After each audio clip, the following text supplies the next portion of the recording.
Avez-vous déjà entendu parler de l'entité 303? L'entité 303 est une légende Minecraft qui est apparue aux alentours de décembre 2013. Malgré qu'il s'agisse d'une légende, certains joueurs affirment qu'ils ont déjà été victimes de cette entité alors qu'ils jouaient paisiblement à Minecraft.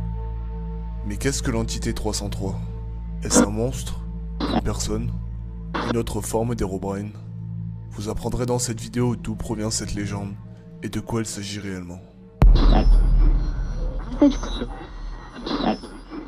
L'entité 303 est à la base une creepypasta, qui signifie une courte histoire d'horreur qui a tendance à tourner autour des jeux vidéo. Et on a entendu pour la première fois parler de cette entité le 10 décembre 2013, dans des circonstances qui restent à ce jour encore inconnues. En ce qui concerne la légende, il s'agirait d'un employé de Mojang qui a été viré par Notch et qui cherche aujourd'hui à prendre sa revanche auprès des joueurs particulièrement.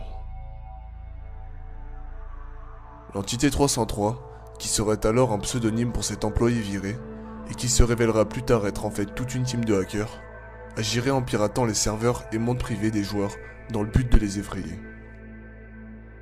Si cette légende est nommée ainsi, c'est parce que les membres du groupe de hackers se dissimulent sous des pseudonymes comme 303 Mojang.303 ou même tout simplement Entity.303. Pourquoi 303? Cela ne fut jamais élucidé. En tout cas, s'il vous arrivait d'avoir un fichier sur votre ordinateur qui contient le terme 303, il se pourrait que vous ayez été victime de l'entité. Le but de cette entité est d'intégrer des mondes des joueurs, les effrayer et pour finir, corrompre leur monde pour s'assurer qu'ils ne reviendront pas dessus. Une statistique a été établie selon laquelle un joueur sur 40 serait victime de l'entité 303 et son équipe.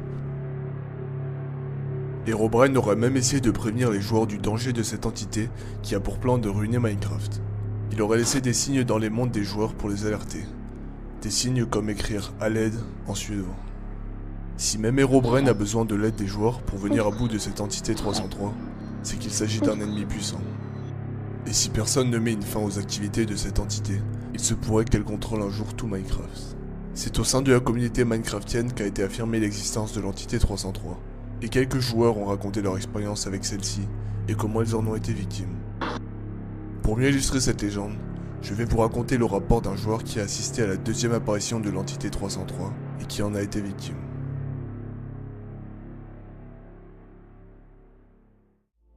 J'étais en train de jouer à Minecraft avec des amis. On était en mode créatif et on construisait une grande ville. Le monde était aussi réglé en paisible. On passait tous du bon temps jusqu'à ce que la maison d'un ami se mette à brûler. On a bien évidemment tous entendu parler des griffeurs, autrement dit les pilleurs, mais nous avons tout de suite accusé les autres joueurs. Peu de temps après, une deuxième maison se mit à brûler. On accusa par la suite les hôtes, selon quoi ils utiliseraient leurs droits d'hôte pour en abuser. Pourtant, nous avions tort. On décida de tous mener l'enquête sur ces événements mystérieux. On s'est alors dirigé vers une maison. Seulement, il s'y passa quelque chose d'étrange. On regarda à travers les vitres et on y voyait des blocs de TNT au loin se placer par eux-mêmes, sans personne aux alentours. On commença alors à frissonner vis-à-vis de ce qu'il se passait. On regarda autour de nous et de plus en plus de maisons étaient en train de brûler. Pourtant, d'après l'hôte, le feu et les explosions étaient bel et bien désactivés sur ce monde. Nous étions là, au beau milieu de tous ces événements, et nous ne savions que faire. À vrai dire, on ne pouvait pas faire grand-chose.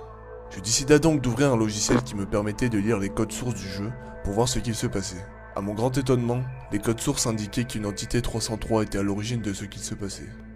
Mon logiciel commençait à déconner et à être hors de contrôle. Des codes étranges avec l'inscription 303 n'arrêtaient pas de s'afficher et je ne pouvais pas les arrêter. Peu importe ce que j'essayais, je n'arrivais pas à comprendre ce qu'il se passait. Soudainement, au milieu des codes, une phrase apparut avec pour inscription « Fais un vœu ». Je pensais en premier qu'il s'agissait de l'hôte qui voulait nous effrayer, mais en vérifiant, il s'agissait encore d'un code venant de cette entité 303. La liste de codes n'arrêtait pas de défiler sur mon ordinateur, et je ne pouvais rien contrôler. Je me posais alors qu'une seule question. Était-ce Herobrine? Peu de temps après, l'hôte alla dormir et quitta le monde. Pourtant, les codes sources continuaient de fonctionner. L'entité 303 contrôlait toujours le monde. J'ai donc voulu en savoir plus sur cette mystérieuse entité, et je me suis donc rendu sur des forums. Certains joueurs avaient été victimes d'événements étranges similaires, mais c'est un joueur qui attira mon attention avec une capture d'écran qu'il avait réalisée. Au loin, dans l'obscurité, On pouvait y apercevoir une silhouette sombre qui semblait fixer le joueur. Était-ce cette mystérieuse entité 303 ? Plus tard sur les forums, j'aperçus un mystérieux joueur qui n'avait ni photo de profil ni rien, mais qui semblait en connaître long sur cette entité. Je voulais me rendre sur son profil, mais j'ai reçu une erreur 404. La page ne pouvait pas s'ouvrir. Et peu de temps après, j'ai reçu un message qui disait « Herobrine est mort. Je l'ai remplacé. Il n'est plus parmi nous. » En lui demandant qui il était, je n'ai reçu aucune réponse, mis à part le message 303. Depuis, je ne puis plus relancer mon jeu, comme s'il avait été corrompu, supprimé. Je n'ai remis par la suite plus jamais les pieds sur Minecraft. Je ne pourrais vous dire s'il s'agit d'une légende ou bien de faits réels. En tout cas, je peux affirmer que j'ai déjà été victime d'événements étranges, alors que je construisais sur un serveur avec un ami. À l'époque, je n'avais encore jamais entendu parler de cette entité 303, mais avec du recul, je peux très bien m'imaginer qu'il s'agissait d'un de ces coups. Car en plus du fait que certains blocs s'enlevaient tout seuls, le serveur avait fini par cracher. D'ailleurs, on ne put plus jamais y retourner. En ce qui concerne son apparence, il s'agit d'un personnage sombre, avec une sorte d'habit blanc à capuche. Son visage n'a pas d'expression, mais il possède des grands yeux rouges, avec un regard glaçant. Maintenant vient à savoir s'il existe un lien entre Herobrine et cette entité. Ce que l'on sait, c'est que ces deux personnages sont en conflit. Ils ne sont donc pas alliés. De plus, on sait que Herobrine cherche à se venger des joueurs. Et lorsque l'employé de Mojang fut viré, celui-ci voulut aussi se venger auprès des joueurs. Mais comment faire pour se venger, alors que Herobrine est déjà la menace principale ? Eh bien, il s'avéra que l'entité 303 réussit à battre Herobrine, en surpassant ses pouvoirs grâce au piratage. Il put ainsi prouver que rien ne pouvait l'arrêter. En vainquant Herobrine, l'entité 303 montra qu'elle avait le potentiel pouvoir de contrôler tout le jeu, et que peu importe ce qui se mettait en travers de son chemin, il en viendrait à bout. Une théorie émane aussi selon laquelle le créateur d'Herobrine serait en fait l'employé qui fut viré, justement parce qu'il avait créé celui-ci, et que par conséquent, il était le seul à savoir comment vaincre Herobrine. Légende ou fait réel, l'entité 303 n'a pas cessé d'effrayer les joueurs, et aujourd'hui encore, mieux vaut-il rester sur ses gardes lorsque l'on joue à Minecraft. Je vous invite à me dire